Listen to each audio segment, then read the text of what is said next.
ఈ పునరుద్ధాన పండుగ వర్తమానం అందించడానికి ఏర్పాటు చేయబడిన దైవజనులు బ్రదర్ ప్రేమ్ కుమార్ గారు, UESI స్టేట్ జనరల్ సెక్రటరీ. వారు అనేక విశ్వవిద్యాలయాల్లో, కాలేజీల్లో స్టూడెంట్స్ మధ్యలో పరిచర్య కొనసాగిస్తున్నారు. అద్భుతమైన దైవ వర్తమానికులు, చక్కగా సువార్తను ప్రజెంట్ చేసే మరి కృపను దేవుడు వారికి అనుగ్రహించి ఉన్నాడు. వారు మరి మన సంఘములో ఈ రీతిగా జరిగే పునరుద్ధాన పండుగ ఆరాధనలో వాక్యము అందించుట మనందరికీ ఆశీర్వాదకరం. మరొకసారి సమయాన్ని వృధా చేయకుండా గట్టిగా చప్పట్లు కొడుతూ వారిని దేవుని వర్తమానము అందించవలసిందిగా బ్రదర్ ప్రేమ్ కుమార్ గారిని నేను ప్రేమతో ఆహ్వానిస్తూ ఉన్నాను. గట్టిగా కొట్టండి, గట్టిగా.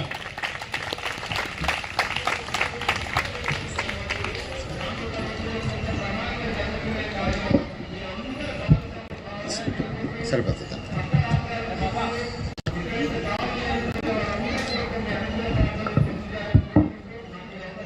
యేసు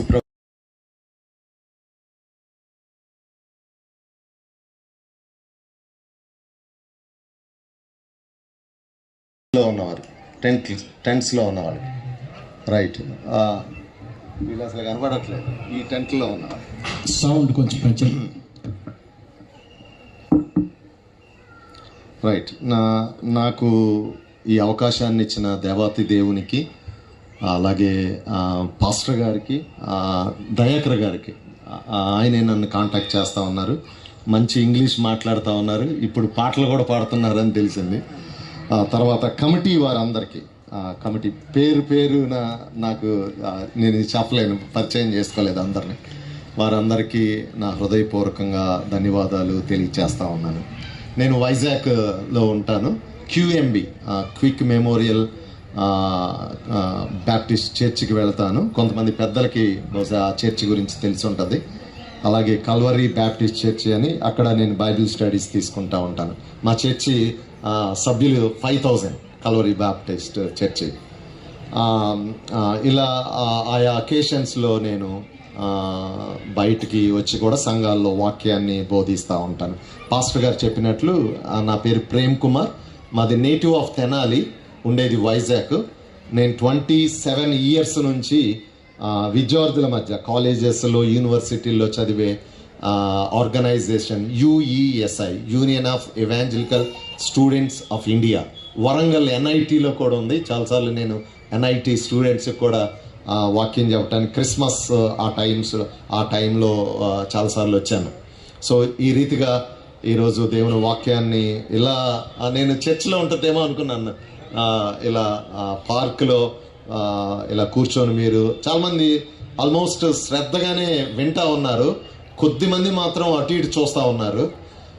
పాటలు పాడేటప్పుడు అటు ఇటు చూసినా పర్లేదు, కానీ దేవుని వాక్యం వచ్చింది దేవుని వాక్యం వినటానికి. కాబట్టి మీరు కొద్దిసేపు ఎక్కడైనా సరే ఆ వెనకాల లాస్ట్ టెంట్లో ఉన్న వాళ్ళు, ఇది కొంచెం వాడు జరిగితే బాగుంటుంది.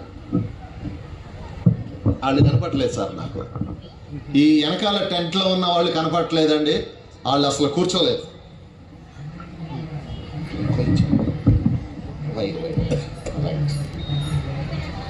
Thank you sir, thank you. Right. వెనకాల ఆ టెంట్లో ఉన్న వాళ్ళు కూడా మీరు అటెన్షన్ పే చేయాలని నేను ఆశపడతా ఉన్నాను.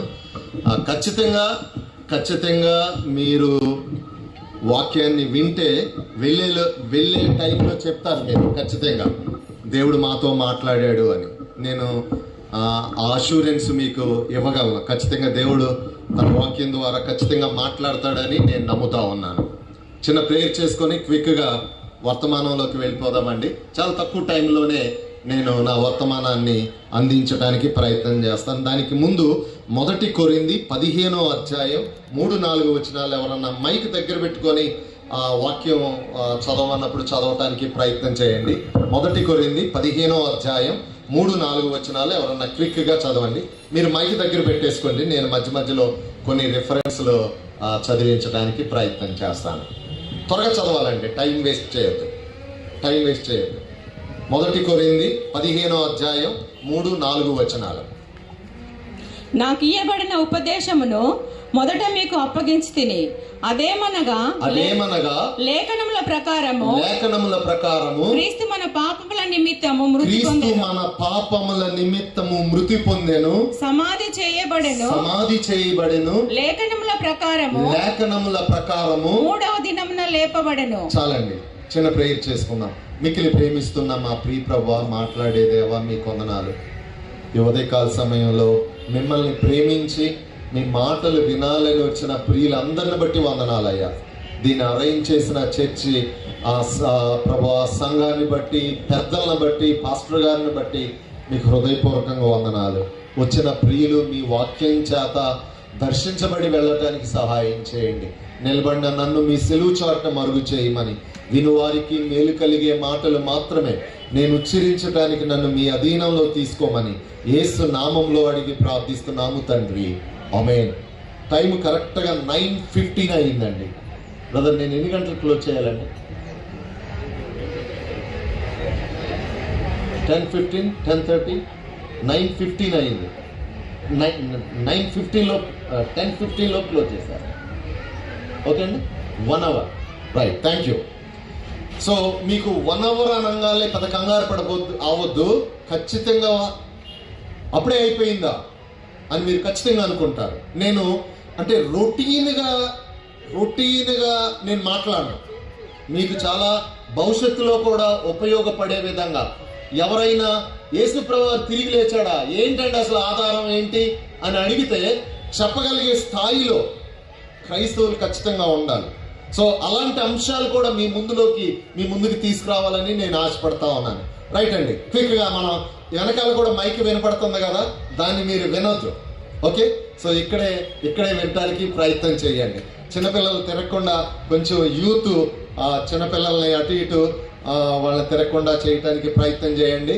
ఇక్కడ మధ్యలో ఒకవేళ పిల్లలు ఎవరన్నా తిరిగినా మీరు వాళ్ళ వైపు చూడొద్దు దయచేసి. కొద్దిసేపు కాన్సన్ట్రేట్ చేయండి. కూర్చున్న వాళ్ళు చాలా బాగానే వింటున్నారండి, ఇటువైపు వాళ్ళు బాగానే వింటున్నారు, ఇక్కడ బాగానే వింటున్నారు. ఆ వెనక వాళ్ళు మాత్రం వాడు తిరిగి చూస్తూ ఉన్నారు. మీరు కొంచెం జాగ్రత్తగా.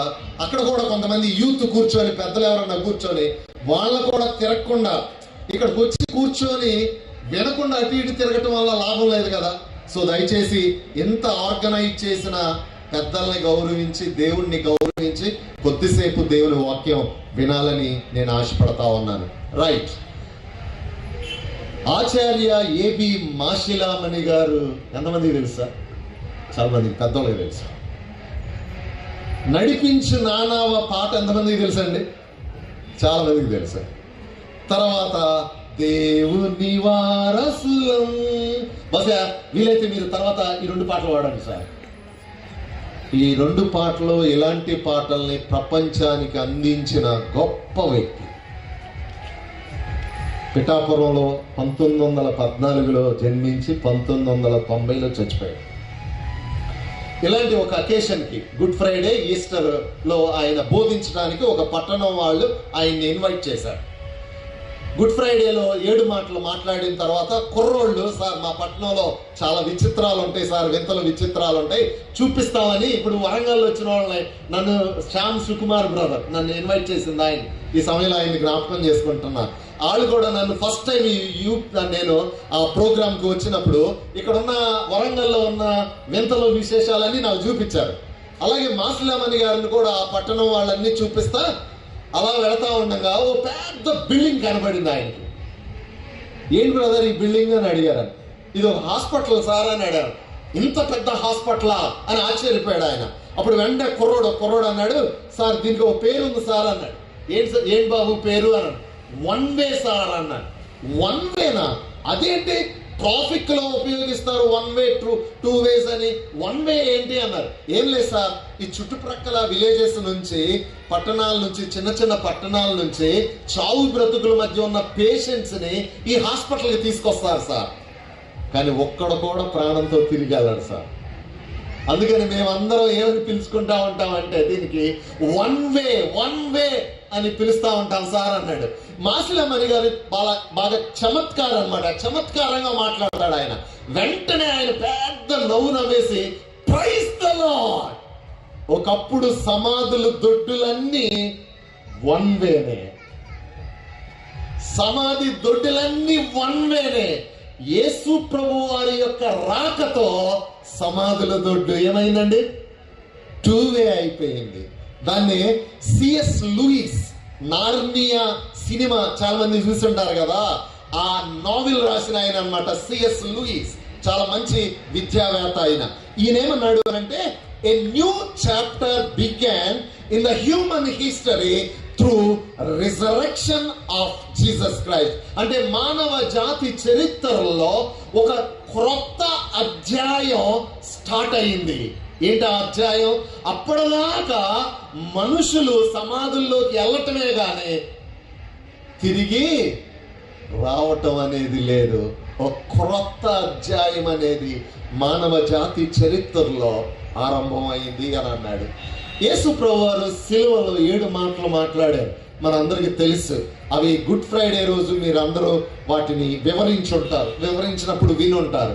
గుడ్ ఫ్రైడేలో 6వ మాట ఏంటండి? సిలువ మీద ఆయన పలికిన 6వ మాట ఏంటండి? సమాప్తమైన. ఇంగ్లీష్ లో ఇట్ ఈస్ ఫినిష్డ్ అని ఉంటుంది.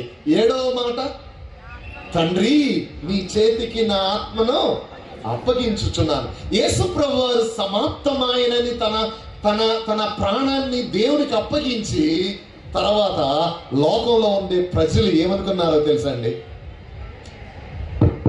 మీరు కొంచెం నా వైపు చూడాలండి, అటు ఇటు తిరిగే వాళ్ళ వైపు చూడద్దండి ప్లీజ్. లేటుగా వచ్చిన వాళ్ళు వెనక్కి కూర్చోండి సార్ ప్లీజ్. మిమ్మల్ని చూస్తా ఉన్నారు. ఏ రంగు చీర కట్టుకొని వచ్చారు, ఏ చైన్ వేసుకొని వచ్చింది, ప్లీజ్. ఇంత ఖర్చు పెట్టి చేస్తా ఉన్నప్పుడు అటు ఇటు దిక్కులు చూడదు. 40 మినిట్స్, ఇంకా 40 మినిట్స్ ప్లీజ్. సమాప్తమాయను అని అనగానే ఆయన శిష్యులు అక్కడ ఉన్న వాళ్ళంతా ఇక జీసస్ పని ఫినిష్ అయిపోయింది అనుకున్నారు. ఇట్ ఈస్ ఫినిష్డ్ అనగానే రియల్లీ ఫినిష్డ్ అనుకున్నారు. అంటే జీసస్ స్టోరీ ఎండ్ అయిపోయింది అనుకున్నారు. టెన్షన్ లో ఉన్నారు శిష్యులందరూ. చాలా టెన్షన్, మనకు తెలుసు. టెన్షన్ తో ఒక రూమ్ లో టెన్షన్ తో తలుపులు వేసుకొని కూర్చొని ఉన్నారు. టెన్షన్. ఆ టెన్షన్ కి కారణం ఏంటో తెలుసా? రోమన్స్ మనల్ని కూడా చంపేస్తారేమో యేసు ప్రభువారి లాగా. దట్ వాస్ ద టెన్షన్ ఆ టైంలో. సో టెన్షన్ పడతా ఉన్నారు. యేసు ప్రభువారి స్టోరీ ఫినిష్ అయిపోయింది అనుకున్నారు. సమాప్తం ఆయన అనుకోలే, సమాప్తం అయిపోయింది అనుకున్నారు. ఈలోపు నెమ్మదిగా తలుపు శబ్దం అవుతా ఉంది. వెళ్ళి తలుపు, ప్రైజ్ ది లార్డ్ పేతురు అన్న, ప్రైజ్ ది లార్డ్ యాకోబు అన్న, ఈ మాటలు ఏం లేవు. వచ్చిన స్త్రీ ఏం చేసిందో తెలుసా? He is Ryzen. ఆయన తిరిగి లేచాడు. అప్పటిదాకా ఉన్న టెన్షన్ ఒకటి, ఇప్పుడు ఇంకో టెన్షన్. ఏంటో తెలుసా ఆ టెన్షన్? నిజంగా ఆయన తిరిగి లేచాడా? నిజంగా ఆయన తిరిగి లేచాడా? ప్రపంచాన్ని చాలా ప్రశ్నలు వేధిస్తా ఉన్నాయి. చాలా ప్రశ్నలు వేధిస్తా ఉన్నాయి. రైట్ నౌ వేధిస్తా ఉన్న ప్రశ్న ఏంటో తెలుసా అండి? ప్రపంచాన్ని చెప్పిన వాళ్ళకి మంచి గిఫ్ట్ ఇస్తాను సార్. రైట్ నౌ, ఇప్పుడు ప్రపంచాన్ని వేధిస్తా ఉన్న ప్రశ్న ఏంటి?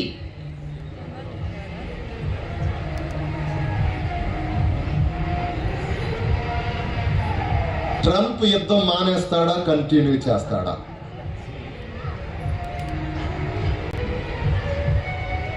చాలా ప్రశ్నలు ఉన్నాయి. చందమామ మీద నీళ్లు ఉన్నాయా లేవా? చందమామ మీద కాలు పెట్టారా లేదా మనిషి? రష్యా వాళ్ళు ఒప్పుకోరు, అమెరికా వాళ్ళు పెట్టాడు అంటాడు. ఇలా so many questions are there still. అలా గూగుల్లో మీరు సెర్చ్ చేస్తే ఈ ప్రశ్న ఎన్ని లక్షల మందిని, ఎన్ని కోట్ల మందిని వేధిస్తుంది అని అలా గూగుల్లో సర్చ్ చేస్తే చాలా క్వశ్చన్స్ వస్తాయి. అలా ఒకవేళ మీరు గూగుల్లో క్వశ్చన్ చేస్తే టాప్ పొజిషన్ లో ఉన్న క్వశ్చన్ ఏంటో తెలుసా? ఆల్మోస్ట్ కోట్లాది మందిని, 100 కోట్ల మందిని వేధిస్తున్న ప్రశ్న ఏంటో తెలుసా? దాన్ని జోష్ మెక్డోల్డ్ ఈ విధంగా అన్నాడు: the most important question in the world is did Jesus really rise from the dead? యేసు నిజంగా మరణాన్ని జయించి తిరిగి లేచాడా అన్న ప్రశ్న ప్రపంచంలో ఉన్న ప్రశ్నలన్నిటికంటే ఎక్కువ వేధిస్తున్న ప్రశ్న ఏదన్నా ఉంది అని అంటే ఇదే అంటాడు ఆయన. ఎందుకు అని అంటే అప్పటిదాకా మరణాన్ని జయించి తిరిగి లేచిన వ్యక్తులు చరిత్రలో ఎవరు లేరు. మరణం తర్వాత జీవితం గురించి ప్రజల్లో రకరకాల అభిప్రాయాలు ఉన్నాయి, చాలా అభిప్రాయాలు ఉన్నాయి. వాటిలో 4 ప్రధానమైనవి ఒక 4-5 నిమిషాల్లో చెప్పి ముందుకు వెళతాను. ప్రపంచంలో మరణం తర్వాత ఉన్న అభిప్రాయాలు అంటే చాలా మంది ఏమనుకుంటారో తెలుసా, మరణంతోనే జీవితం అంతం అయింది. కానీ యేసు ప్రభు వారి యొక్క పునరుద్ధానంతో మరణంతో జీవితం అంతం కాదు, మరణం తర్వాతే అసలైన జీవితం ఉంది అని మనం నమ్ముతున్నాం. బానే ఉన్నాయి. కానీ లోకం ఏం నమ్ముతుందబ్బా? లోకం ఏం నమ్ముతుంది అసలు? ఎక్కువ మంది ఏం నమ్ముతున్నారు అది ఆలోచిస్తా ముందుకెళ్దాం. రైట్, 4 మేజర్ వ్యూస్ మీ ముందుకు తీసుకొచ్చి నేను నెమ్మదిగా ముందుకు వెళ్ళటానికి ప్రయత్నం చేస్తాను. కొంతమంది ఏమన్నారో తెలుసా, వీళ్ళు ఇప్పుడు నేను చెప్పబోయేదాన్ని ఎంతమంది నమ్ముతున్నారంటే దాని యొక్క ఇంపార్టెన్స్ మీకు అర్థమైంది. ఎంతమంది నేను చెప్పేదాన్ని ఇప్పుడు నమ్ముతున్నారు? భారతదేశ జనాభా ఎంత అండి? చదువుకున్న వాళ్ళు క్విక్గా చెప్పాలి. 142 కోట్లు గూగుల్ బట్టి. సెన్సస్ నెక్స్ట్ 2-3 months లో తీస్తున్నారు. 142 కోట్ల మంది ప్రజలలో ఇండియన్స్ లో ఇప్పుడు నేను చెప్పబోయే థియరీ ఆ సిద్ధాంతం అంటే మరణం తర్వాత ఏం జరిగిద్ది అనేది నమ్మేవాళ్ళు ఈ 142 కోట్ల మందిలో ఎంతమంది ఉన్నారో తెలుసా అండి? 110 కోట్ల మంది. వీళ్ళు ఏం నమ్ముతున్నారో తెలుసా, మనిషి చచ్చిపోతాడు. ఇప్పుడు ప్రేమ్ కుమార్ అనేవాడు చచ్చిపోతాడు. చచ్చిపోయిన తర్వాత నేను చేసే కార్యాలను బట్టి నేను పుడితే మనిషిగానన్నా పుడతాను, లేకపోతే పందిగానో కుక్కగానో పుడతాను. మళ్ళీ ఆ కుక్క చచ్చిపోయింది, కుక్కలో నుంచి ప్రాణం మళ్ళీ పందిలోకి వెళ్ళింది, పందిలో నుంచి చీమలో చెట్లు, ఇలా 100,000,000,000 జన్మలెత్తి చివరికి బ్రహ్మలో విలీనం అయిపోతారు. అదే మోక్షం అని నమ్ముతున్నారు. భారతదేశంలో ఉన్న 142 కోట్ల మంది ప్రజల్లో 110 కోట్ల మంది ఈ సిద్ధాంతాన్ని నమ్ముతున్నారు. దీన్ని ఇంగ్లీష్లో రీఇన్కార్నేషన్ అని అంటారు. తెలుగులో పునర్జన్మ, కర్మ సిద్ధాంతం. అందుకనే తెలుసో తెలియకో మనోళ్ళు కూడా చాలా సార్లు అంటే చర్చికి వచ్చేవాళ్ళు కూడా చాలా సార్లు ఏం చేస్తా ఉంటారు తెలుసా, నా కర్మ ఏం చేస్తాం, నిన్ను కట్టుకున్న కాడి నుంచి నా బతికెట్ అయ్యింది, నా కర్మ ఏం చేస్తాం, మీకు పుట్టా, నా కర్మ ఏం చేస్తాం, ఇక్కడ వచ్చింది నాకు సీటు, నా కర్మ, ఇలా చాలాసార్లు కర్మ కర్మ కర్మ అని అనుకుంటాం కదా. అది కర్మ సిద్ధాంతం. క్రైస్తవులు ఎవరు కర్మ అనకూడదు. కర్మ సిద్ధాంతం 110 కోట్ల మంది నమ్ముతున్నారు. అంటే వీళ్ళ ఉద్దేశం ఏంటో తెలుసా, మనిషి చచ్చిపోతాడు, ప్రాణం మరొక ప్రాణంలోకి వెళ్ళింది, ఆ ప్రాణం కూడా ఆ శరీరం కూడా చచ్చిపోయింది, మళ్ళీ ఇంకొక ప్రాణంలోకి వెళ్ళి ఇంకొక శరీరంలోకి వెళ్ళింది. అలా అలా అలా సర్క్యులర్ థియరీ అని అంటారు. ఒక దాంట్లో నుంచి ఒకటి, ఇంకో దాంట్లో నుంచి ఒక దాంట్లో, అట్లా మన చుట్టూ చదువుకునే చోట కానీ ఉద్యోగాలు చేసే చోట మన చుట్టూ ఉండేవాళ్ళు నమ్మే సిద్ధాంతం అండి ఇది. ఫస్ట్ సిద్ధాంతం. రైట్. రెండవ సిద్ధాంతాన్ని ఏమంటారంటే రీససిస్టేషన్ అని అంటారు. దీన్ని పునరుజ్జీవం అని అంటారు. బైబిల్లో కూడా కనపడుతుంది ఇది మనకి. పునరుజ్జీవం అంటే ఏంటంటే మనిషి చచ్చిపోతాడు, ప్రాణం ఏమైందంటే అలా వెళ్ళిపోయి అటు ఇటు తిరిగి ఎక్కడ ప్లేస్ లేకపోవటం వల్ల మరలా శరీరంలోకి వచ్చేసింది. అప్పుడు శరీరం లేచి కొన్ని సంవత్సరాలు బ్రతికి మళ్ళీ చచ్చిపోతాడు. దీన్ని రీససిస్టేషన్, పునరుజ్జీవం అని అంటారు. అందుకనే ఈ పునరుజ్జీవాన్ని ఎవరు నమ్ముతారు అని అంటే బాబిలోనియన్స్, ఈజిప్షియన్స్. అందుకని ఈజిప్ట్ వాళ్ళు ఏం చేశారు, మనిషి చచ్చిపోయి ప్రాణం ఎటో వెళ్ళిపోయి మరలా కొన్ని సంవత్సరాలకి తిరిగి వస్తుంది కదా, తిరిగి వచ్చినప్పుడు ఈ లెగుస్తాడు కదా, లెగిసినప్పుడు బ్రతకాలగా. కాబట్టి ఏం జరిగిందంటే బంగారం వెండి ఈ డెడ్ బాడీ దగ్గర పెట్టి పటిష్టంగా సమాధులు కట్టారు. ఆ సమాధులు ఏమంటారండి, పిరమిడ్స్ అని అంటారు. చదువుకున్నాయా ఇవన్నీ?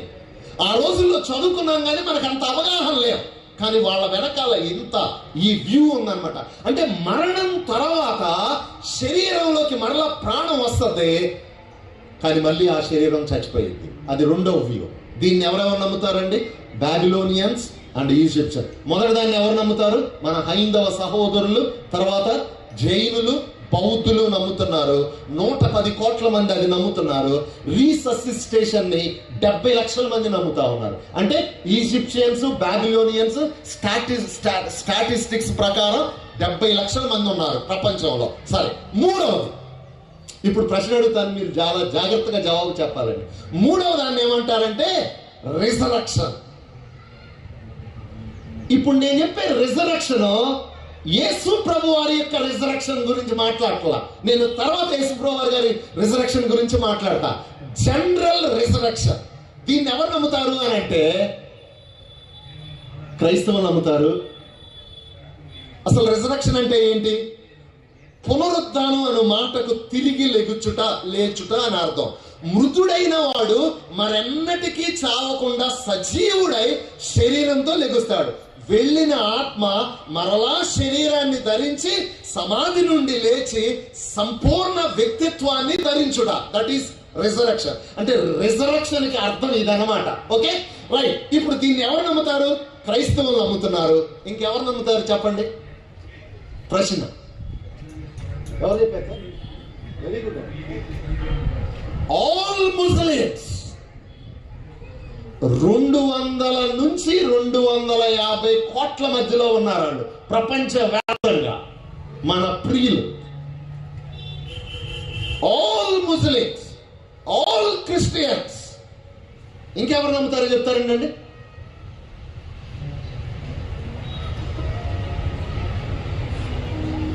చిన్న క్లూ ఇస్తాను. జ్యూస్ లో ఎవరు నమ్ముతారు, ఎవరు నమ్మరు?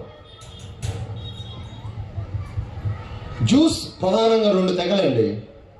ఫైటింగ్ కూడా అయింది, బైబిల్లో కూడా ఉంటుంది. వెరీ గుడ్ సార్ దయాకర్ గారు. జ్యూస్ ప్రధానంగా 2 తెగలు. మనకు కానీ క్యాథలిక్స్, ప్రొటెస్టెంట్స్ అన్నట్లు వాళ్ళకి 2 తెగలు. పరిసయ్యులు, సద్దూకాయలు. పరిసయ్యులు నమ్ముతారు, సద్దూకాయలు ఏమి నమ్మరండి? అసలు పునరుత్థానాన్నే నమ్మరు. అందుకనే ఫైటింగ్ జరిగింది. ఎవరికి? పౌలు గారికి, అక్కడ ఉన్న యూదులకి. అంటే ప్రపంచ వ్యాప్తంగా పునరుద్ధానాన్ని నమ్మేది ఇది. నేను యేసు ప్రభు వారి పునరుద్ధానం గురించి మాట్లాడలేదండి. జనరల్ రిజరక్షన్ 500 కోట్ల మంది నమ్ముతున్నారు. Fourth view. ఇప్పుడు 3 వ్యూస్ ని ఒకసారి సమ్మప్ చేస్తా, మీకు అప్పుడు పిక్చర్ క్లియర్ గా ఉంటది. రీఇన్కార్నేషన్ అంటే ఏంటండి? మనిషి చచ్చిపోతున్నాడు, ప్రాణం ఏం చేస్తుంది? ఈ బాడీలోకి రావట్లా, సేమ్ బాడీలోకి రావట్లా, వేరే బాడీలోకి వస్తుంది. అది గుర్తుపెట్టుకోండి. రైట్. మళ్ళీ ఈ బాడీ చచ్చిపోతే ఇంకొక బాడీలోకి వెళ్తాం. పునరుజ్జీవం, పునరుజ్జన్మ. పునరుజ్జీవం అంటే అండి, పునరుజ్జీవం అంటే మనిషి చచ్చిపోతున్నాడు, ప్రాణం అటు ఇటు తిరిగి వచ్చి మళ్ళా దేంట్లోకి వస్తుందండి? సేమ్ బాడీలోకి వస్తుంది. మనిషి లెగుస్తున్నాడు, జాగ్రత్తగా వినాలి, మనిషి లెగుస్తున్నాడు, మళ్ళీ చచ్చిపోతున్నాడు. బైబిల్లో మనకి ఎవిడెన్స్ ఉంది. ఏంటి? లాజరు చచ్చిపోయాడు, ప్రాణం లాజర్ బాడీలోకే వచ్చింది, మళ్ళీ లాజర్ చచ్చిపోయాడా లేదండి? చచ్చిపోయాడు. దట్ ఈస్ రీససిస్టేషన్, పునరుజ్జీవం. ఇప్పుడు పునరుద్ధానం గురించి హలో ఇటు చూడండి సార్, మేడమ్స్ ఇటు చూడండి. ఆడుకునే చిన్నపిల్లలను చూడమాకండి కొద్దిసేపు. అంటే నేను ఇలాంటి మీటింగ్ కానీ ఎక్కడైనా వాక్యం అంటే నాకు చాలా స్ట్రేంజ్గా ఉంటుంది. ఏంటో తెలుసా? నాకు ఇష్టం ఉంటేనల్లా కూర్చుంటా, ఇష్టం లేకపోతే కూర్చున్న తర్వాత ఆడోటి తిరుగుతుంటే ఈడిటి తిరుగుతుంటే చూడను. నేను ఇష్టం లేదనుకోండి లేచి వెళ్ళిపోతా. అది ఇక్కడ కూర్చొని కూడా అడు చూస్తూ ఉంటారు కొంతమంది. ఎందుకు సార్ కూర్చోవటం? సీరియల్ దగ్గర అయితే అటు చూడరు, పక్కన ఎవరన్నా అడ్డు వస్తుంటే తిట్టల్లా ఇలాగే చూస్తాం, స్ట్రైట్ సీరియల్ రైట్. కానీ వాక్యం దగ్గర చూస్తూ ఉంటాం. Fourth view. ఇప్పుడు రెండు రిజరెక్షన్ అంటే ఇప్పుడు చూడండి, మనిషి చచ్చిపోయాడు, ప్రాణం మరలా సేమ్ బాడీలోకి వచ్చింది, తిరిగి లేచాడు, ఇక చావు లేదు. That is resurrection. క్లియర్ అండి? మీకు ఇప్పుడు అర్థమైంది కదా? మనిషి చచ్చిపోతున్నాడు, ప్రాణం వెళ్ళిపోయింది, మరలా ప్రాణం తిరిగి వచ్చింది, లేచాడు, ఇక ప్రాణం పోదు. That is resurrection. Fourth view ఉంది. ఏంటి అని అంటే, మనిషి చచ్చిపోతాడు, బాడీ అంటే శరీరం మట్టిలో కలిసిపోయింది, ప్రాణం గాలిలో కలిసిపోయింది. దీన్ని ఏమన్నారంటే టోటల్ డిస్ట్రక్షన్ అని అన్నారు. Total destruction. దీన్ని నమ్మే వాళ్ళు కోట్లలో ఉన్నారు. ఎక్కువ మంది లేరు కానీ కొంచెం కోట్లలోనే ఇప్పుడు ఉన్నారు. వీళ్ళని ఏమంటారంటే నాస్తికులు, ఎథియిస్టులు అని అంటారు. అంటే దెయ్యం లేదు, దేవత లేదు, ప్రాణం లేదు, దేవుడు లేడు, పరలోకం లేదు, నరకం లేదు అనేవాడు. ఈ 4 వ్యూస్ ప్రపంచంలో ఉంటా ఉన్నాయండి. బహుశా మనం ఇక్కడ ఎంతమంది కూర్చొని ఉంటాం సార్? ఒక 600. ఓకే, సార్ వాళ్ళు లెక్క ప్రకారం అయితే 1000 అంటున్నారు. నా లెక్క ప్రకారం అయితే 600 నుంచి 800 మంది ఉంటారేమో అనుకుంటున్నాను నేను. ఏదైనా పర్వాలేదు, 1000 మంది అయినా పర్వాలేదు. ఈ 1000 మందిలో జాగ్రత్తగా వినాలి. ఎందుకు ఈ చెప్తా ఉన్నానంటే, ఈ 1000 మందిలో ఈ 4 వ్యూస్ లో ఉన్న వాళ్ళు ఇక్కడ ఉండాలి ఖచ్చితంగా. కొంతమంది దేవుడు ఉన్నాడు అని నమ్ముతా ఉంటారు, మరణం తర్వాత జీవితం ఉంది అని కూడా నమ్ముతారు. కానీ బ్రతుకు ఎలా ఉంటుందో తెలుసా? మరణం తర్వాత జీవితం లేదు, పరలోకం లేదు, నరకం లేదు అన్నవాడు ఎలా జీవిస్తాడో జాగ్రత్తగా వినాలి.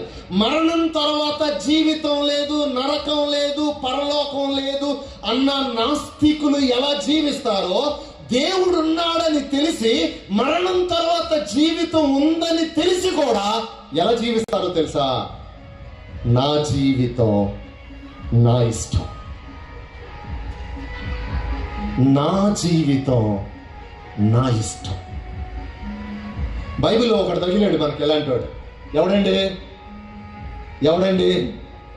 కాదండి,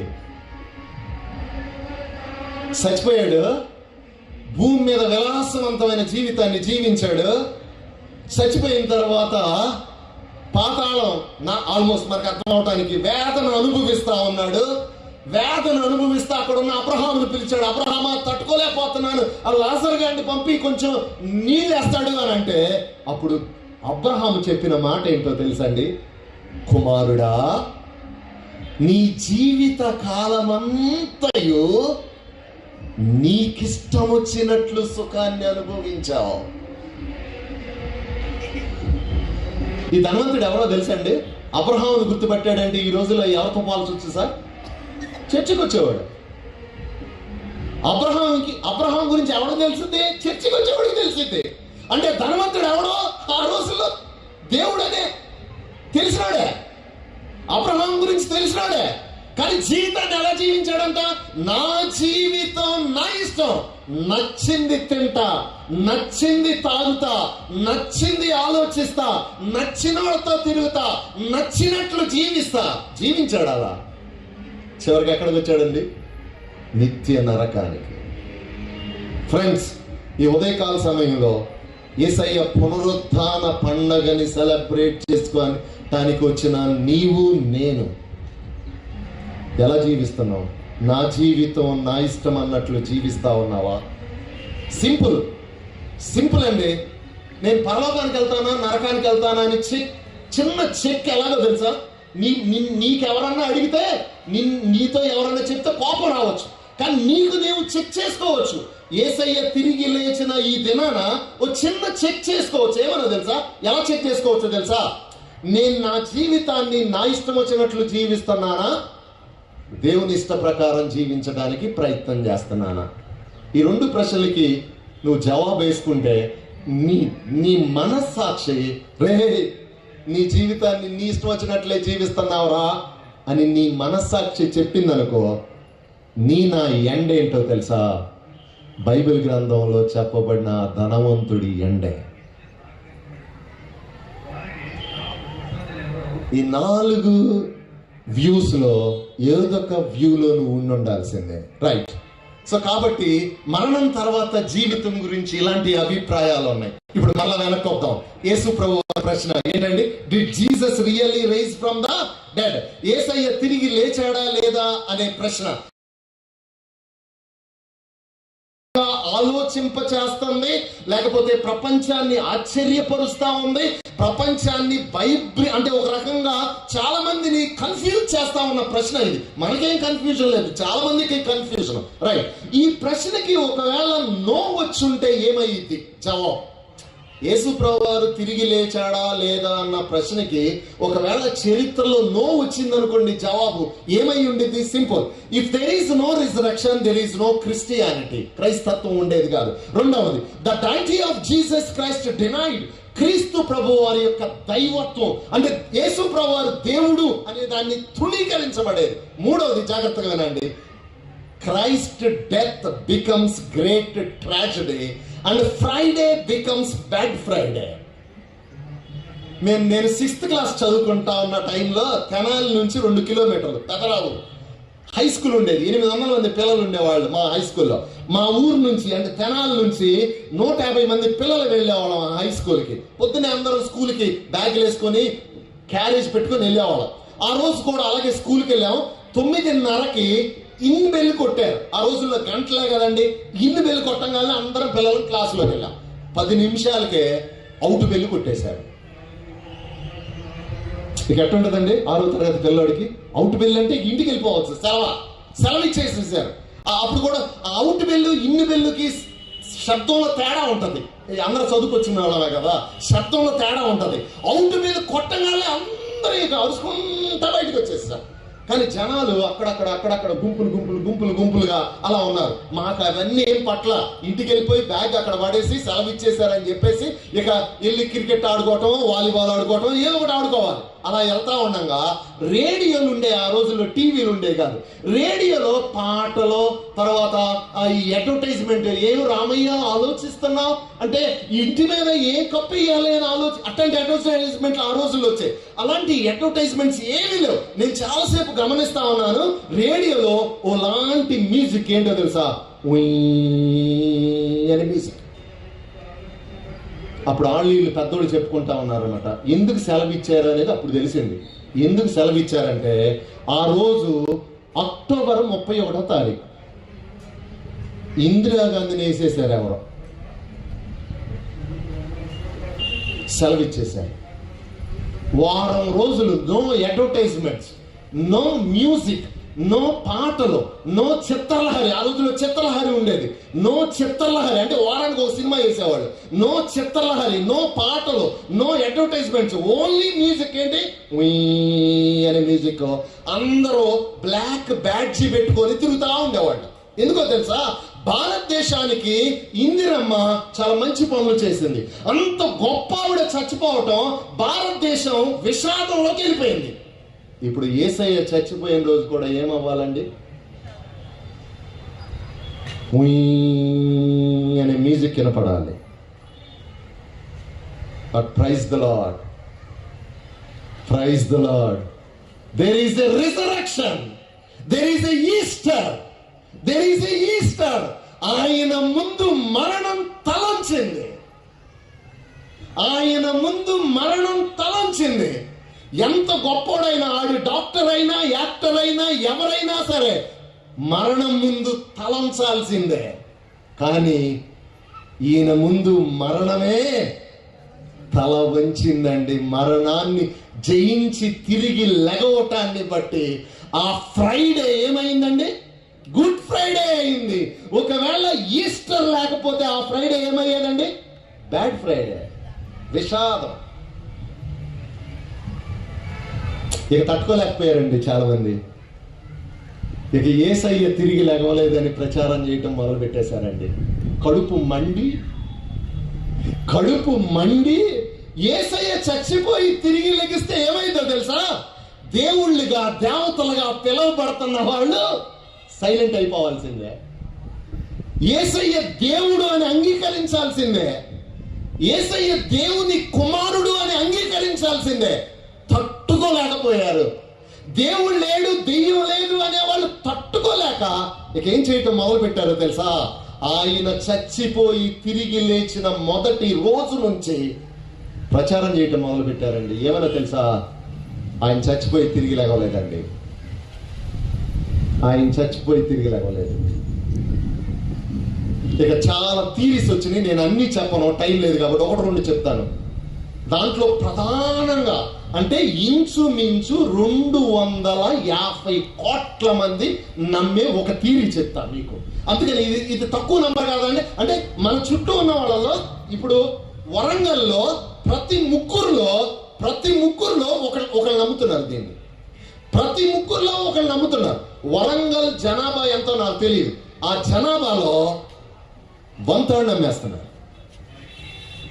వీళ్ళు ఏమన్నారో తెలుసా? దీని మీద మూవీస్ కూడా తీశారు. వీళ్ళు ఏమన్నారో తెలుసా? అసలు జరిగింది ఏంటో తెలుసా అండి? వాస్తవానికి యేసుప్రభువు వారు సిలువలో చచ్చిపోలేదండి, స్పృహ పడిపోయాడండి. ఆ స్పృహ పడిపోయిన యేసయ్యని తీసుకెళ్లి సమాధి చేశారండి. సమాధిలో కూల్గా ఉంటది కదా,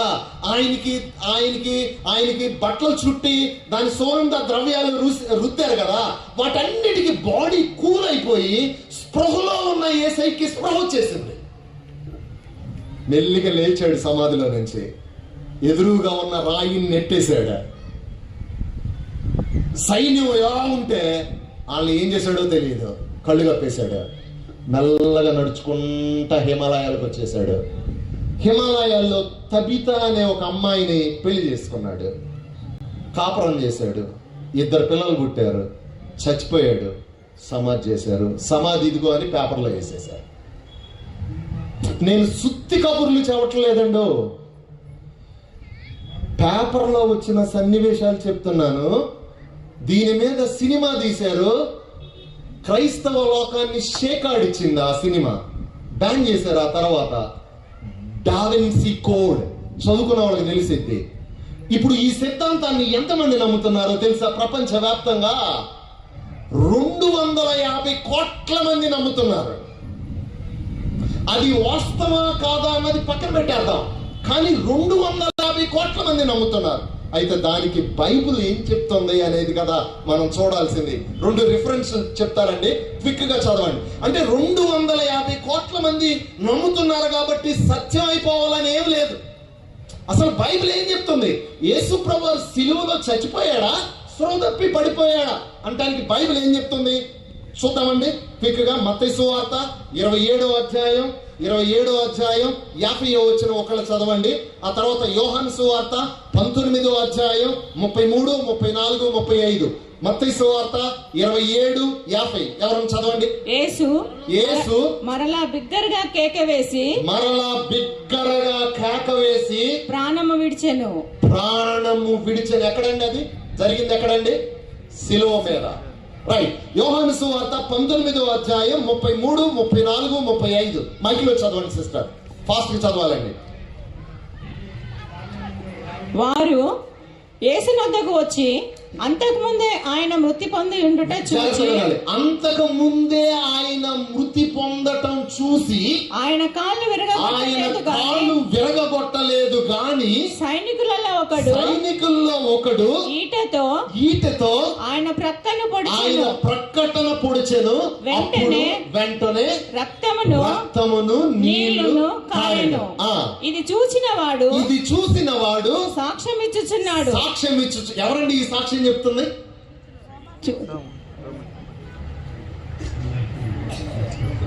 ఇది చూసిన వాడు సాక్ష్యం చెప్తున్నాడంటే ఆయన ఎవరండి? సైనికుడు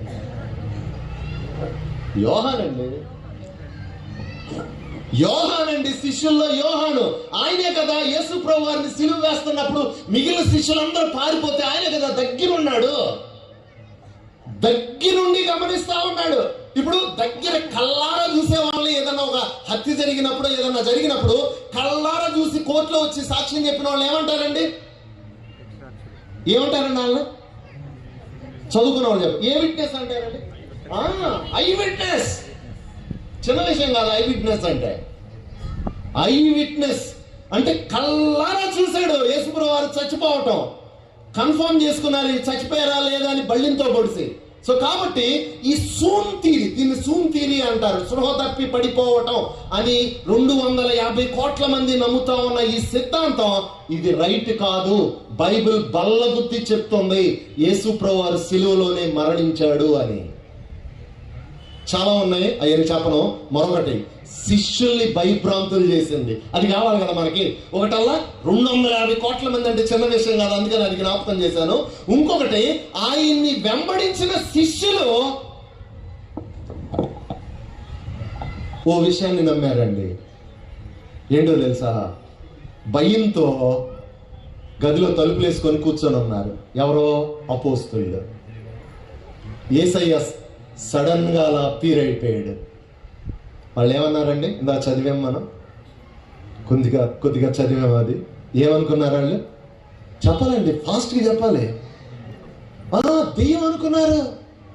యేసయ్యని చూసి దెయ్యం అనుకున్నారు.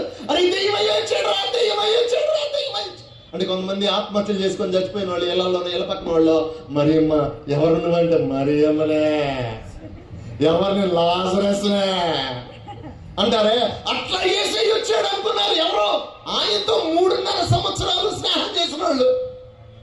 అప్పుడు యేసయ్య ఏం చేశాడో తెలుసా?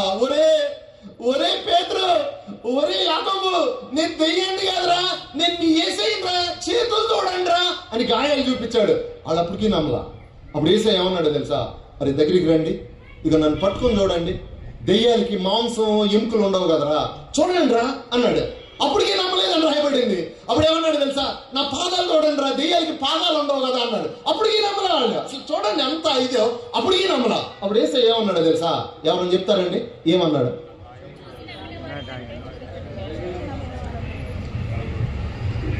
ఇందాక సిఎస్ఐ చర్చిలో కూడా ఇదే చెప్పారండి. మార్నింగ్ సిఎస్ఐ చర్చిలో మాట్లాడచ్చు, ఇదే చెప్పారు. యేసయ్య ఏమన్నాడు తెలుసా? తినటానికి ఏమైనా ఉందంటారా మీ దగ్గర? తినటానికి ఏమన్నా ఉందా? ఉన్నాయి, చేపలు ఉన్నాయి అన్నాడు. చేపలు ఇచ్చారు. కర్రని చేపలు తింటా? అరే దెయ్యాలు తింటాయండి రా చేపలు. నేను తింటున్నాను రా, శరీరంతో లేచాను రా, నేను భూతాన్ని కాదురా, నేను దెయ్యాన్ని కాదురా, నేను నిజంగా శరీరంతో లేచాను రా అని యేసయ్య రుజువు చేసుకోవడానికి ప్రయత్నం చేశాడండి. దాన్ని ఏమన్నారో తెలుసా? స్పిరిచువల్ రిజరక్షన్ అని అన్నారు. స్పిరిచువల్ రిజరక్షన్ థియరీ అన్నారు. యేసు ప్రభు వారే దానికి జవాబు చెప్పాడు శిష్యులకి. ఆ తర్వాత శిష్యులు అన్నారు, బాగానే ఉంది. సో ఇవన్నీ తప్పుడు సిద్ధాంతాలని బైబిల్ కొట్టేసింది. మరి యేసయ్య లేచాడు అనటానికి ఆధారం ఏంటి? Very simple. ఇవి నేను అంతగా వివరించను కానీ చెప్పుకుంటూ వెళ్ళిపోతాను. ఇక్కడ 5 థియరీ, 7 పాయింట్లు ఉన్నాయి. ఒక 4 నిమిషాలు చెప్పేస్తాను. Broken Roman seal. ఇప్పుడు నేనేం చెప్పడానికి ప్రయత్నం చేస్తున్నానంటే, యేసయ్య తిరిగి లేచాడు అనటానికి బలమైన ఆధారాలు ఏంటి? ఇప్పుడు మనం ఎవరైనా ఎక్కడికి వెళ్ళి వస్తున్నారు అని మన ఫ్రెండ్స్ అడిగారు అనుకోండి, ఈస్టర్ పండుగ కదా ఈరోజు తోటలోకి వెళ్ళి వస్తున్నాము చర్చిలో, ఈస్టర్ పండుగ అంటే ఏంటి అని అన్నారు అనుకో. అదే యేసయ్య చచ్చిపోయి తిరిగి లేచాడు. ఎవరు చెప్పారు? మా పాస్టర్ గారు చెప్పాడు. పాస్టర్ గారు చెప్తే సరిపోయిందా? అతను నాలాంటి చెప్తే సరిపోయిందా? యేసయ్య చచ్చిపోయి తిరిగి లేచాడు అనడానికి చరిత్రలో ఆధారాలు ఏంటి అని అడిగారు అనుకోండి ఎవరైనా, అప్పుడు మనం బల్లగుద్ది చెప్పాలి. యేసయ్య చచ్చిపోయి తిరిగి లేచాడు అనడానికి బలమైన ఆధారాలు ఉన్నాయండి చరిత్రలో. Number 1, broken Roman seal. యేసయ్య చచ్చిపోయిన తర్వాత ఆ సమాధికి ఏం చేశారండి? సీల్ వేశారు. అంటే మనకు అర్థం కాదు కానీ సీల్ అనేది ఎలక్షన్స్ డ్యూటీలో ఉన్న వాళ్ళకి, తర్వాత ఎగ్జామ్ రాసిన తర్వాత పేపర్లన్నింటినీ ఒక రూమ్ లో పెట్టి గవర్నమెంట్ సీల్ వేస్తే వాళ్ళకి బాగా అర్థమైంది. ఆ సీల్ బ్రేక్ అవటం అనేది చిన్న విషయం కాదు అసలు. మన భారతదేశంలోనే అలా ఉంటే రోమన్ సీల్ అనేది ఏంటో తెలుసా అండి? చాలా గొప్పది. అదేమైందంట? బ్రేక్ అయిపోయింది. రెండవ ఎవిడెన్స్, ద ఎంప్టీ టూమ్. ప్రపంచంలో ఒకే ఒక వ్యక్తి సమాధి ఖాళీగా ఉంది. అందుకని ఒక ఫిలాసఫర్ ఏమన్నాడో తెలుసా? The empty tomb is a silent testimony to the resurrected Jesus Christ. అంటే ఆ ఖాళీ సమాధి అంట, హలో హలో లోపల వేసేయలేడు, తిరిగి లేచాడు అని సాక్ష్యం చెప్తుందంట. నెమ్మదిగా సైలెంట్ గా సాక్ష్యం ఇస్తుందంట. ఏమని? యేసయ్య తిరిగి లేచాడు అని. నెంబర్ త్రీ ఏంటంటే అన్మూవ్డ్ గ్రేవ్ క్లోత్స్. ఇందాక చదివాం మనం, మత్తయి సువార్త, యోహాను సువార్తలో ఉంటది. ఈ మరియం వచ్చి యేసయ్య తిరిగి లేచాడు అనగానే ఇద్దరు పరిగెత్తుకుంటా సమాధి దగ్గరికి వెళ్ళారు. ఎవరండి వాళ్ళు?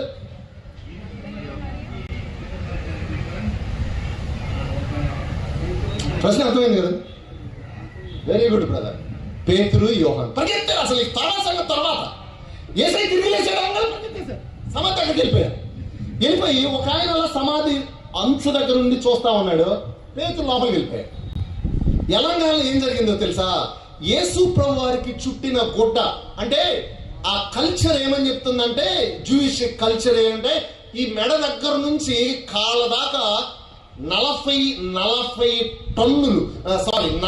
కేజీల బరువు ఉండే గుడ్డని సుగంధ ద్రవ్యాలతో చుట్టేశారు యేసు ప్రభు వారికి. ఈ తల వరకు ఒక రుమాలు అని రాయబడింది, తలకు ఒక మాస్క్ లాంటిది వేస్తారనమాట.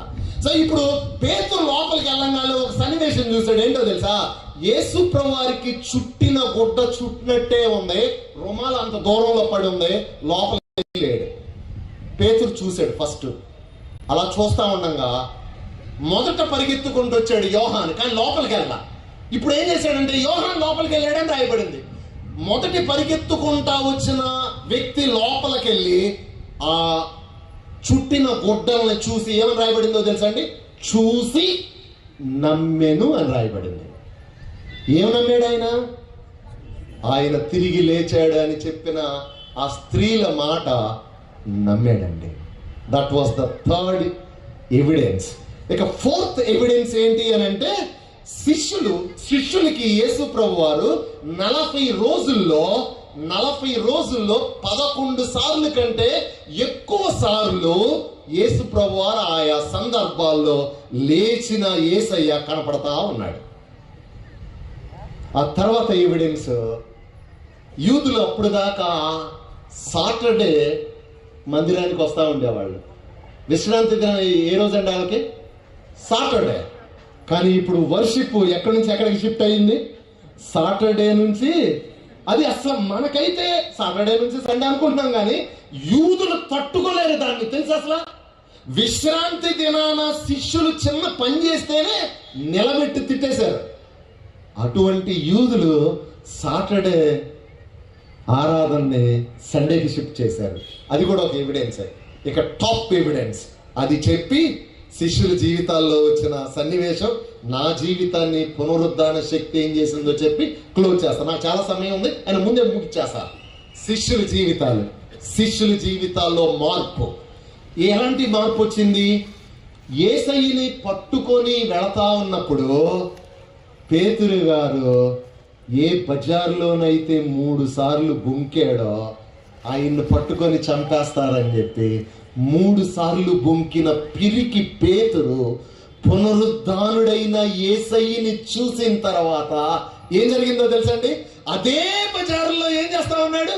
మీరు సిలువ వేసిన క్రీస్తుని నేను ప్రకటిస్తా ఉన్నానంటే చంపేస్తాం రే అని అన్నారు. అప్పుడు పేతురు ఏమన్నాడు తెలుసా? ఒట్టు పెట్టుకోవాలా, అమ్మమ్మో ఆయన ఎవరో నా తెలీదు అని అన్నా. అంతకుముందు అన్నాడు, కానీ ఇప్పుడేమన్నాడో తెలుసా? చంపుకుంటారా, కానీ నన్ను మామూలుగా ఆయన వేసినట్లు సిలువ వేయద్దు, తల క్రిందులుగా వేయండి. పిరికి పేతురు ఏమయ్యాడండి? A timid Peter became a courageous Peter. వీడికి దెయ్యం పట్టింది, అందుకని ఇట్లాంటివి చేస్తున్నాడు, దెయ్యం శక్తితో ఈ చేస్తున్నాడు అన్నాడు. ఎవరో సొంత తమ్ముడు. ఎవరు అన్నాడు? జీసస్ని. సొంత తమ్ముడు. ఆఫ్ కోర్స్ స్కాలర్స్ కి డిబేట్ జరుగుతుంది, సొంత తమ్ముడా లేదా ఇంకో తమ్ముడా అని. బట్ మనం అయితే అది నమ్ముతున్నాం. యాకోబు పత్రిక రాసిన యాకోబు యేసు ప్రభువారి తమ్ముడు. యేసు ప్రభువారు చచ్చిపోక ముందు ఏమన్నాడండి? దెయ్యపు శక్తితో ఇవన్నీ చేస్తున్నాడు, దెయ్యం పట్టింది. యేసు ప్రభువారికి దెయ్యం బట్టి ఇవన్నీ చేస్తున్నాడు అని అన్నాడు. But same James after resurrection of Jesus Christ యాకోబు పత్రిక రాశాడు. ఆ తర్వాత యేసయ్యని ప్రకటిస్తా ఉంటుంటే అక్కడ ఉన్న యూదులు ఏం చేశారో తెలుసా? చర్చి పైకి తీసుకెళ్లారు, టెంపుల్ పైకి తీసుకెళ్లి చివరి అవకాశం, యేసయ్యని వదిలిపెట్టు, ఆయన దేవుడు కాదని చెప్పు, బతికిపోతావు, లేకపోతే చంపేస్తావు అన్నాడు. లేదు, యేసయ్యే దేవుడు, యేసయ్యే దేవుడు అన్నాడు. నెట్టేశారు టెంపుల్ మీద నుంచి. కింద పడిపోయి చేతులు కాళ్ళు ఇరిగిపోయింది, కానీ ప్రాణం పోలా. అప్పటికి వదిలిపెట్టలే వాళ్ళు, రాళ్ళు తీసుకొని కొట్టి చంపేశారు. దెయ్యం పట్టింది అని చెప్పిన వ్యక్తి ఆ వ్యక్తి కోసం ప్రాణం పెట్టేశాడు. ఇకపోతే ఫైర్ బ్రాండ్ ఎవరండి? బైబిల్లో ఫైర్ బ్రాండ్ పౌలు గారు. ఒకప్పుడు హింసకుడు, హానికరుడు, దోషకుడు. యేసు అని అంటే ఏసేసాడు. కుర్రోళ్ళ భాషలో చెప్తున్నాను, యేసు అని ఎవరన్నా అంటే ఏసేసేవాడు. అదే వ్యక్తి ఇప్పుడు యేసు అని ఎవరన్నా అనకపోతే వేసేస్తున్నాడు. వేసేయటం అంటే కత్తులతో ఆటలతో కాదు, మాటలతో, బోధతో వేసేసేవాడు. ఏమయ్యాడండి? యేసయ్య కోసం ప్రాణం పెట్టేశాడు. పునరుద్ధాన శక్తి వ్యక్తుల జీవితంలో మార్పు తీసుకొచ్చింది. ఫ్రెండ్స్, ఈ ఉదయకాల సమయంలో పునరుద్ధాన పండగని ఆచరించటానికి వచ్చిన నా జీవితంలో పునరుద్ధాన శక్తి మార్పు తీసుకొచ్చిందా? మార్పు తీసుకొచ్చిందా? మారు మనసు అనే దానికి అర్థం ఎప్పుడు వస్తుందో తెలుసా? మార్పు ఉన్నప్పుడే. ఇద్దరు వ్యక్తుల గురించి చెప్పి నా లైఫ్లో ఏం జరిగిందో చెప్పి క్లోజ్ చేసేస్తాను. డిఎల్ మూడీ ఎంతమందికి తెలుసు అండి? డిఎల్ మూడీ చాలా మందికి తెలుసు కదండి. అమెరికా ఇంగ్లాండ్ దేశాల్లో పరిచర్య చేసేటప్పుడంట, అమెరికా ఇంగ్లాండ్ దేశాల్లో ఉన్న సినిమా థియేటర్స్ అన్ని చర్చెస్గా మారిపోయాయి అని చరిత్రలో రాశారు. అంత పవర్ఫుల్గా పరిచర్య చేశాడు. ఇప్పుడు చాలా చర్చెస్ క్లబ్బులుగా, థియేటర్స్గా మారిపోతున్నాయి అమెరికా ఇంగ్లాండ్ దేశాల్లో. ఆయనకు ఒక అలవాటు ఉండేది. ఆ అలవాటు ఏంటంటే, చర్చి సర్వీస్ అయిపోయిన తర్వాత చర్చి ఎంట్రన్స్ దగ్గర నిలబడేవాడు అనమాట. చర్చి లోపల నుంచి సభ్యులు వస్తా ఉండగా వాళ్ళకి షేక్ హ్యాండ్ ఇవ్వటం, ప్రైజ్ దలాడి చెప్పటం, లేకపోతే తల మీద ఇలా చెయ్యేసి చిన్న ప్రార్థన చేయటం, బాగున్నారా అని అడగటం, ఇలా చేసేవాడు. కొన్ని చర్చెస్లో అలా జరుగుతాయి, మనకు ఉందో లేదో నాకు తెలియదు. తెనాలి లూథరన్ చర్చెస్లో కూడా అలా చేస్తూ ఉంటారు. సో పాస్టర్ గారు ఎంట్రన్స్ లో నిలబడతారు, వచ్చే వాళ్ళందరినీ విష్ చేస్తూ ఉంటారు అనమాట. సో ఆ రోజు కూడా ఒక ఫెస్టివల్ జరుగుతూ ఉంది. మూడీ గారు చర్చి ఎంట్రన్స్ లో నిలబడ్డారు. అందరూ వస్తా ఉన్నారు, షేక్ హ్యాండ్ ఇస్తా ఉన్నాడు. కొంతమందికి ఒక పెద్ద ఆయన ఇలా వస్తా ఉన్నాడు, ఆయనకి కూడా షేక్ హ్యాండ్ ఇచ్చాడు. అప్పుడప్పుడు కొన్ని ప్రశ్నలు అడుగుతాడు అనమాట ఈయన.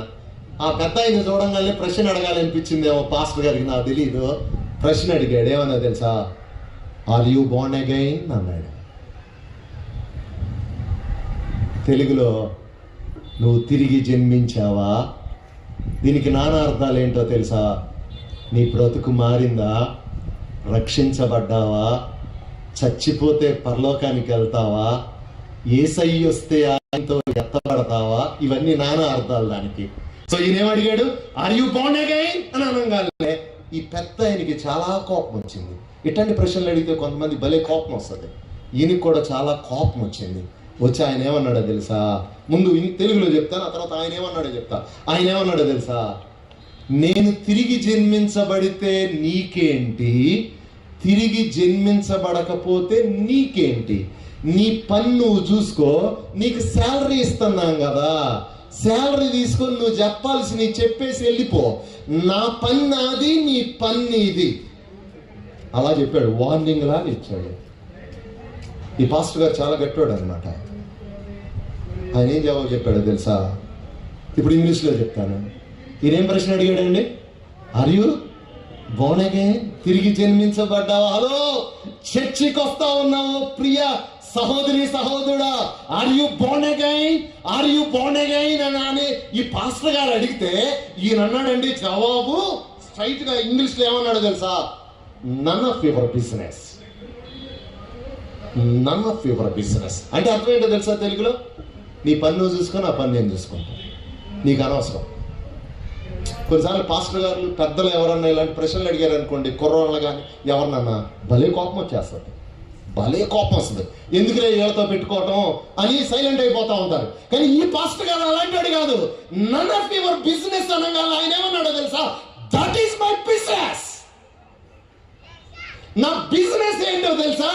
ఈ మందిరంలో కాలు పెట్టే ప్రతి వ్యక్తి మారు మనసు పొందాడా లేదా, రక్షించబడ్డాడా లేదా, యేసయ్య తిరిగి వస్తే ఈడు ఎత్తబడతాడా లేదా, చచ్చిపోతే ఈడు పరలోకానికి వెళ్తాడా నరకానికి వెళ్తాడా అన్నది తెలుసుకోవటానికే దేవుడు నన్ను ఇక్కడ పెట్టాడు. That is my business.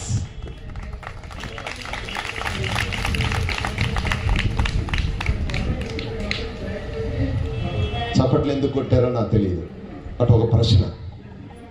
ఈరోజు నా బిజినెస్ ఏంటో తెలుసా? అంత దూరం నుంచి ఇంచుమించు 1200 కిలోమీటర్లు రాను పోను, అక్కడి నుంచి ఇక్కడికి వచ్చాను. ఎందుకు వచ్చానో తెలుసా? ఏదో దయాకర్ గారు ఇచ్చే గిఫ్ట్ కోసం, దానికోసం కాదు. హీ నోస్ వెరీ వెల్ నా బిజినెస్ ఏంటో తెలుసా? ఈరోజు వాక్యం వింటా ఉన్న నీవు చచ్చిపోతే ఎక్కడికి వెళ్తావు? యేసయ్య అయితే తిరిగి లేచి తండ్రి దగ్గరికి వెళ్ళాడు, పరమానికి వెళ్ళాడు, పరలోకానికి వెళ్ళాడు. నీ పరిస్థితి నా పరిస్థితి ఏంటి? అక్కడికి వెళ్తాం.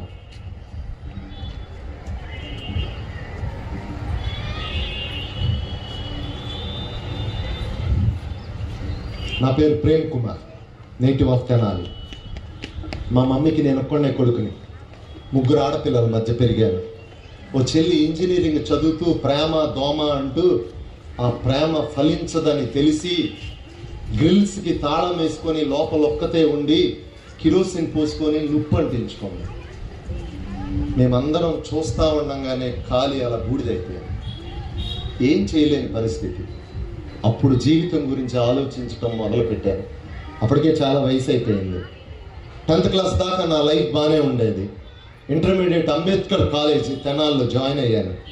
ఫ్రెండ్స్, అలా ఇంకా ఫ్రెండ్స్, సంవత్సరాలు గడిచిపోయింది. నా లైఫ్ ఏమైంది అని అంటే, మా మమ్మీ ప్రతిరోజు గొడవ. మా మమ్మీకి నాకు చివరికి ఆవిడ వెక్స్ అయిపోయింది నా లైఫ్ని బట్టి. ఓ రోజు ఏమందో తెలుసా? తల బాదుకుంటూ ఇలా వచ్చి, అరే రోడ్డు మీద నువ్వు నడిచి వెళ్తా ఉంటే అది లారీలో బస్సు వచ్చి గుద్దితే చచ్చిపోతావు కదా, ఆ చచ్చిపోయిన వార్త నా చెవిలో పడితే నేను చాలా సంతోషంగా ఉంటాను. That was my life 30 years ago. 30 సంవత్సరాల క్రితం కన్న తల్లి నేను చచ్చిపోతే బాగుండు అని ఎదురు చూస్తూ ఉంది. ఇప్పుడు నాకు 52 సంవత్సరాలు. అంటే 30 సంవత్సరాల క్రితం నా లైఫ్ కన్న తల్లి చచ్చిపోతే బాగుండు అని ఎదురు చూసిన దినాలు. ఇలాంటి ఒక మీటింగ్కి వచ్చాను హైదరాబాద్లో, BHLలో మా మామయ్య ఎంప్లాయ్. ఇలాంటి మీటింగ్కి వచ్చాను.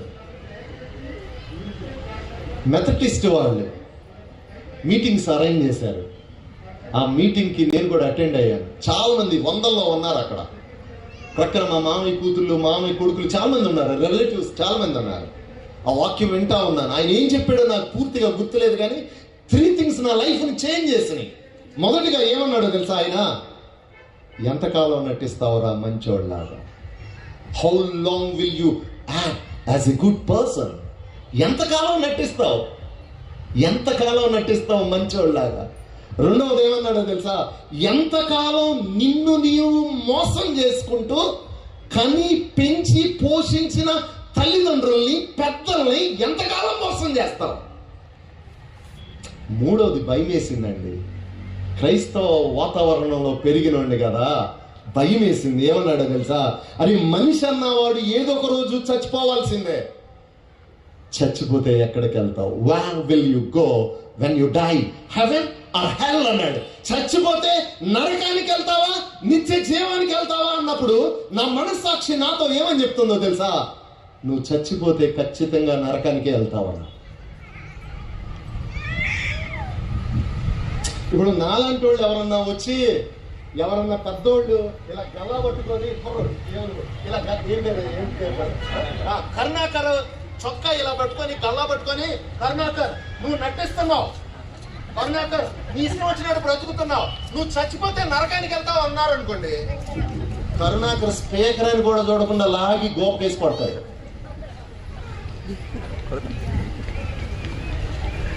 కానీ ఆ రోజు నా గల్లా పట్టుకుంది పాస్టర్ గారో వచ్చిన స్పీకరో కాదు, నా గల్లా పట్టుకుంది ఎవరో తెలుసండి? నా మనస్సాక్షి.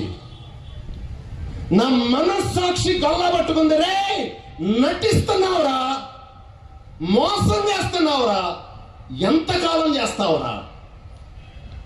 భయం వేసిపోయింది, వణుకొచ్చింది. అప్పుడు దూరంగా ఉన్న స్పీకర్ ఏమన్నాడో తెలుసా? హలో అని ఒకసారి పిలిచాడు. అందరూ ఇలా చూస్తా ఉన్నాం. ఇలాగే ఉందా నీ life? Is your life just like this అన్నాడు. ఇలాగే ఉందా నీ జీవితం? నటిస్తా, మంచోళ్ళలాగా మంచిదానిలాగా నటిస్తా, ఇష్టం వచ్చినట్లు బ్రతుకుతా ఉన్నావా? నా జీవితం నా ఇష్టం అన్నట్లు బ్రతుకుతా ఉన్నావా అని అన్నాడు. అప్పుడు నాకు నేనేమని జవాబు చెప్పుకుంటున్నానో తెలుసా? ఎస్, నా లైఫ్ అలాగే ఉంది, నా లైఫ్ అలాగే ఉంది. అప్పుడు ఆయన అన్నాడండి, don't worry, here is a good news, here is a good news. నీ నా పాపాల నిమిత్తమే ఆ దేవాతి దేవుడి లోకంలోకి మానవుడిగా వచ్చి నీ నా పాపాలు ఆయన మీద వేసుకొని శిలువలో మరణించి మృత్యుంజయుడై తిరిగి లేచాడు. ఈ సత్యాన్ని నువ్వు నమ్మినట్లయితే he can change your life అన్నాడు. ఫ్రెండ్స్, నమ్మండి, for the first time in my life ఓ సిన్సియర్ ప్రేయర్ చేశానండి. మరి అప్పుడు దాకా ప్రార్థన చేయలేదా? మీరు క్రైస్తవ కుటుంబంలోనే పుట్టానన్నారంటే చేశా. ఎందుకు చేశానో తెలుసా? ఎందుకు చేశానో తెలుసా? అన్నం తినేటప్పుడు ప్రార్థన, ఎగ్జామ్స్కి వెళ్ళేటప్పుడు ప్రార్థన, గర్ల్ ఫ్రెండ్తో తిరుగుతున్నప్పుడు ప్రార్థన, ఎందుకు దొరకకూడదని, సినిమా టికెట్ల కోసం వెళ్ళేటప్పుడు ప్రార్థన, సినిమా టికెట్లు దొరకాలని ఈ ప్రార్థన. For the first time in my life sincere prayer. ఏంటో తెలుసా? సృష్టికర్తవైన దేవా, నన్ను మీరు సృజించారు, మీ మాట వినమన్నారు, వినకుండా నాకు ఇష్టం వచ్చినట్లు బ్రతుకుతూ ఉన్నా. ఆ జీవితం టెంపరీగా బాగానే ఉంది, కానీ చివరికి నిత్య నరకానికి వెళ్ళిపోతున్నాను. Please change my life. Bible ఒక మాట చెప్తుంది, మనందరికి తెలుసు, విరిగి నలిగిన హృదయాన్ని ఆయన అలక్ష్యము చేయడు. ఆ రోజు విరిగి నలిగిన హృదయంతో ఓ చిన్న ప్రార్థన చేశాడండి. ఆ ప్రార్థన ఆయన అంగీకరించాడు. నా జీవితంలో మార్పు స్టార్ట్ అయింది. మా మమ్మీ చూసింది, మా ఫ్రెండ్స్ చూశారు. ఏ తల్లి అయితే 30 సంవత్సరాల క్రితం నేను చచ్చిపోతే బాగుండని ఎదురు చూశారో ఆ తల్లి ఇప్పుడు నా జీవితాన్ని బట్టి సంతోషిస్తా ఉంది. మీలాంటి వేలాది మందికి యేసయ్య గురించి చెప్పటానికి నన్ను వాడుకుంటా ఉన్నాడు. పునరుద్ధాన శక్తి జీవితంలో ఖచ్చితంగా ఏం తీసుకురావాలండి? మార్పు.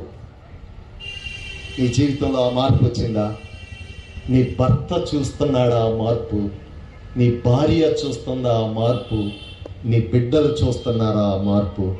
ఒకవేళ మార్పు లేదయ్యా, సంవత్సరాల మీద సంవత్సరాలు అయిపోతున్నాయి కానీ నా జీవితంలో మార్పు లేదయ్యా, మంచోళ్ళలాగా మంచిదానిలాగా నటిస్తానే ఉన్నాను, మోసం చేసుకుంటా ఉన్నాను అని ఒకవేళ నీ మనస్సాక్షి నీతో చెప్తా ఉన్నట్లయితే this is the right time, this is the right time.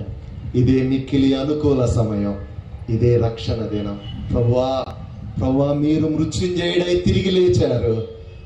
మరణించిన వాళ్ళందరూ ఒక దినాన తిరిగి లెగవాలి. లేచినప్పుడు నేను నిత్య నరకానికి వెళతానా, నిత్య జీవానికి వెళతానా అని ప్రశ్న వేసుకో. ఒకవేళ నీ మనస్సాక్షి నీవు నిత్య నరకానికే వెళతావు అని చెప్తా ఉంటుంటే this is the right time. ప్రభువా నా పాపాలు క్షమించి నాకు నీ పునరుద్ధాన శక్తిని నాలో నింపండి అయ్యా అని నువ్వు ప్రాధేయపడితే ఖచ్చితంగా యేసయ్య ఈ పునరుద్ధాన దినాన, ఈ ఈస్టర్ పండగ రోజున నీ జీవితాన్ని మారుస్తాడు. తలలు ఉంచుతారా? చిన్న ప్రార్థన చేసుకోండి, ఆ తర్వాత పాస్టర్ గారికి అప్పగిస్తారు. వెంటనే తలలు ఉంచండి. నిలబడిన వాళ్ళు, ఎక్కడున్న వాళ్ళైనా బైబిల్ జిప్పులు అవన్నీ తర్వాత పెట్టుకుందరు. ఇమ్మీడియట్ గా తల వంచండి. తల దించి కళ్ళు మూసుకొని ఓ చిన్న ప్రశ్న వేసుకో. డిఎల్ మూడీ గారు అడిగిన ప్రశ్న మీ ముందుంచుతున్నాను. Are you born again? తిరిగి జన్మించబడ్డావా? రక్షించబడ్డావా? నీ గుండెల మీద చెయ్యేసుకొని చెప్పగలవా, నేను చచ్చిపోతే పరలోకానికి వెళ్తాను, నా జీవితం మారింది? పౌలు గారు చెప్పాడు, పేతురు బ్రతికి చూపించాడు, యాకోబు బ్రతికి చూపించాడు. ఆనాటి శిష్యులందరూ పునరుద్ధానుడైన యేసుని చూసి ఆ శక్తిని అనుభవించిన వాళ్ళు భూమిని తలక్రిందలు చేశారు. ఈ మధ్యాహ్న కాల సమయంలో ఆ పునరుద్ధాన శక్తి నీ జీవితంలోకి వచ్చిందా? మార్పు గమనించావా? ఒకవేళ లేదయ్యా, ఈరోజు నాకు అటువంటి మార్పు కావాలయ్యా, ఆ నిత్య నరకం నుండి నేను తప్పించబడాలయ్యా అని ఆశపడితే ఒక చిన్న ప్రార్థన చేసుకో. కొంతమంది ఇంకా కళ్ళు తెరుచుకొని చూస్తానే ఉన్నారండి. భయం ఉండదండి కొంతమందికి, అసలు దేవుడు అన్న నరకం అన్న అస్సలు భయం ఉండదండి.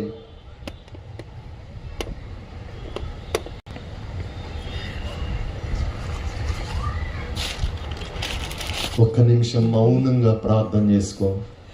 ఆయన తిరిగి లేచాడు, బానే ఉంది. నీ పరిస్థితి ఏంటి? నువ్వు తిరిగి లేచినప్పుడు ఎక్కడికి వెళ్తావు?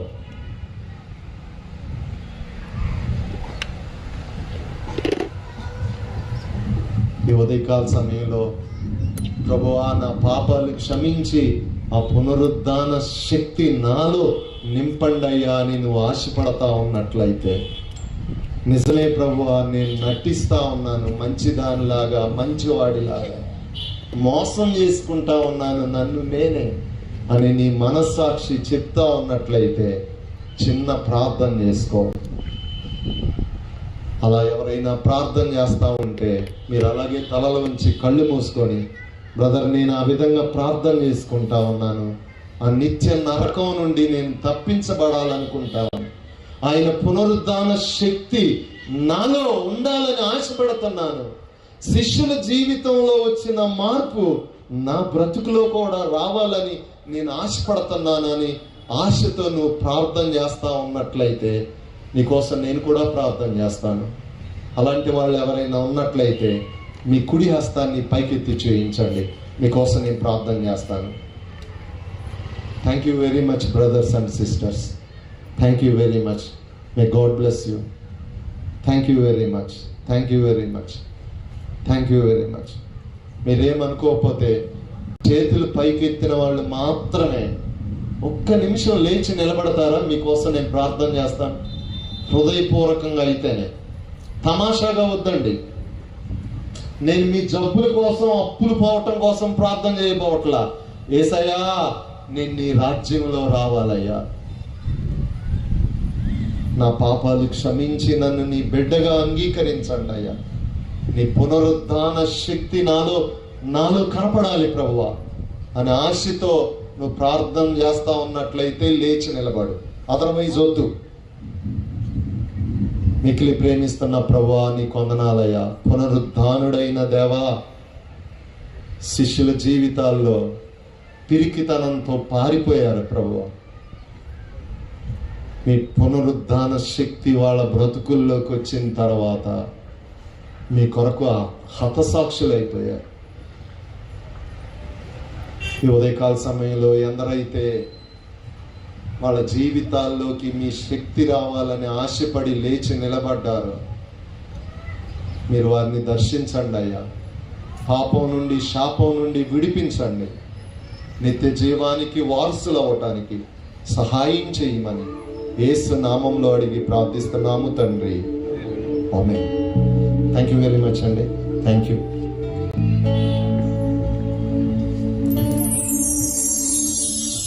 ఈ పునరుద్ధాన పండుగ సందర్భంగా నుండి మన మధ్యలోనికి వచ్చి అద్భుతమైన దేవుని వర్తమానం అందించిన దైవజనులు బ్రదర్ ప్రేమ్ కుమార్ గారికి సిటీబీసీ సంఘ పక్షముగా, మీ అందరి పక్షముగా హృదయపూర్వక వందనాలు తెలియజేస్తున్నాను. దేవుడు వారిని, వారి కుటుంబాన్ని, పరిచర్యను దీవించునుగాక. ఆమేన్. మరికొద్ది సమయంలోనే మనము సూర్యోదయ ఆరాధన కార్యక్రమాన్ని మనం ముగించుకుందాం. ఈ సమయంలో 2 ప్రత్యేకమైన పాటలు ఉన్నాయి. మొదటిది బీవైఎఫ్ వారు ముందుకు వచ్చి ప్రత్యేకమైన పాట పాడతారు. ఆ తర్వాత కొయిర్ వారు రెండవ ప్రత్యేకమైన పాట పాడతారు. ఈ రెండు పాటలు పాడుతూ ఉండగా పరిచారకులు త్వరగా కానుకలు సేకరించవలసిందిగా ప్రభు పేరిట మనవి చేస్తున్నాను. పరిచారకులు ముందుకు వచ్చి కానుకలు సేకరించవలసిందిగా మనవి చేస్తూ ఉన్నారు.